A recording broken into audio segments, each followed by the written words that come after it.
And now for the Exodus drinking game, presented by And God Was Like, aka me. The rules are simple. Every time I mention a plague, take a drink. L'chaim.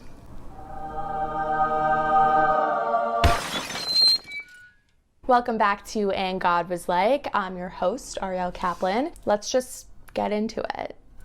Chapter 6. God is going through a rebrand. He doesn't want to be Lord of your ancestors anymore. He wants to be the fucking dude who brought Israel out of bondage. So he tells Moses, he totally made a promise that he didn't keep because he was kind of going through a rough time and he fell asleep and, you know, sometimes just shit happens and whatever. Now he's here and he's going to save everyone. And everyone is on board with Plan Exodus, except for the Egyptians. And I guess we kind of lost the Israelites after God made Pharaoh hard and the Israelites lost their faith. Even Moses is starting to back out because of his speech impediment. The chapter goes on to list the heads of the tribes of Israel, and I just want to point out one thing. Amram and Yocheved, you know, Moses' parents, are cousins.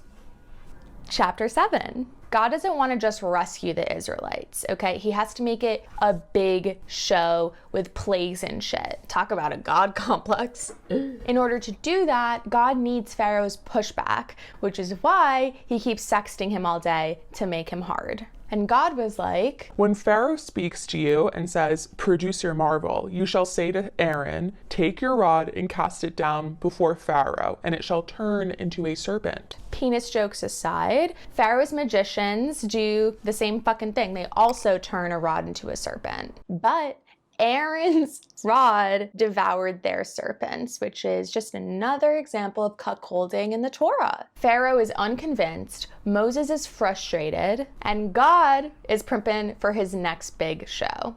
Dumb blood. All right, you know what? I'm gonna stop drinking at this point. You guys keep going. Using his rod, wink, wink, wink, Moses turns the Nile River into blood right in front of Pharaoh. But the Egyptian magicians were like, anything you can do, I can do better, bitch. And they do the same spell. Meanwhile, Pharaoh's got his dick in his hand and refuses to let the Israelites go. 7 days later, Moses and Aaron do the dance again. Tzfardeya, chapter 8.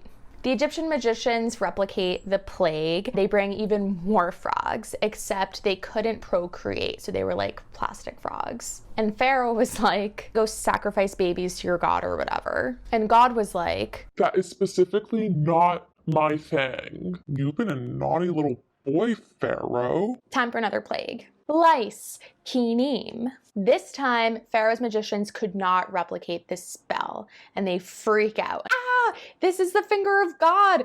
God is fingering us. Let my people go, no, no, no, blah, blah, blah. It's time for the fourth plague. Flies, arov. The flies swarmed everywhere in Egypt except for Goshen where the Israelites lived. Because of that distinction, Pharaoh now is like kind of scared. He tells Moses and Aaron that the people can fucking get out of here right now. Actually, we're gonna need to go for 3 days because if the Egyptians see us doing our Jewish sacrifice, they're gonna stone us. I'm sorry. Chapter 9. Moses does a vibe check with Pharaoh. Like, is he gonna let us go or not? What's the deal? Pharaoh, whose member is throbbing, was like, meh. So now it's time for the fifth plague. Pestilence, dever. I'm taking a drink just cuz. All of the Egyptians' livestock died, and Pharaoh pretended like he didn't give a fuck, but like he low-key did give a fuck. So then Moses goes to Pharaoh, takes some ash, throws it in the sky, and Pharaoh was like, what the fuck are you on, bro? And Moses was like, bitch, I'm high on God. And that was the sixth plague. Boils, shchin. But Pharaoh was unbothered by the boils, probably because he was too busy flipping through God's OnlyFans. And the award for the greatest actor goes to God for gaslighting the shit out of Pharaoh and the Egyptians, making them believe that it was Pharaoh's fault shit was hit in the fan, when in reality, God was orchestrating this entire thing and manipulating Pharaoh's feelings. And on top of that, the seventh plague, hail. Barad. Pharaoh tells Moses that he stands guilty before God. Get rid of the hail and they can go do their pagan sacrifice thing in the wilderness. So God stops the hail, but Pharaoh gets hard again. Thank you guys so much for tuning in. Apologies for the cliffhanger. I obviously didn't write this book, or I would have written it a lot better. Tune in next week for more.